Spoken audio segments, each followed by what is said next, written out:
Hey, my name is Hooman. I'm a member of NBC Arlington. When I first started at JMU, I barely knew anyone. I just knew a handful of friends from high school, and my main aim was really getting to know people.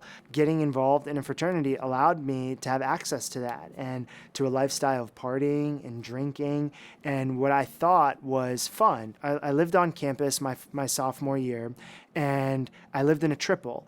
And one of the guys, I didn't know him at all. His name was Sam Polhamus. This guy invested in me and he poured into me, and he was one of the most genuine guys that I've ever met. He lived a life of integrity, and he would help me ask for myself some of the deeper questions about, well, what are we here for? And what is all of this about? Why am I partying? What is it that I'm hoping to find in these friendships, in these relationships?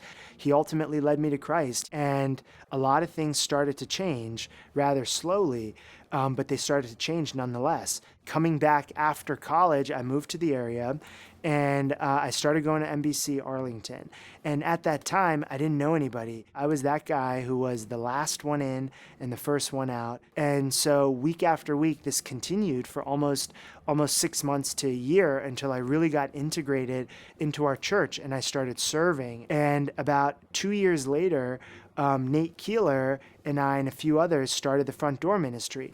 And really, the aim and the purpose of the Front Door at the time was essentially twofold: to make sure that people understood who we are as a church. And secondly, we wanted to shorten the amount of time it took for people just like me to get integrated. The friendships that I had in high school and in college before I came to know the Lord, the aim and the purpose of those friendships was very simply for camaraderie. It was for association. And the commonalities that I had with the majority of those friends were very surface level matters. And the stark difference and the contrast between those friendships before I came to Christ and now is that so many of the friendships that I have now in Christ are deep, meaningful friendships. You know, throughout the years in my relationship with Sam, I've kept in touch with him. This has basically been my Bob Eckhart, the man that has led me to Christ. And so just like Sam poured into me, just like Bob and Way and David and Dean and countless others poured into me,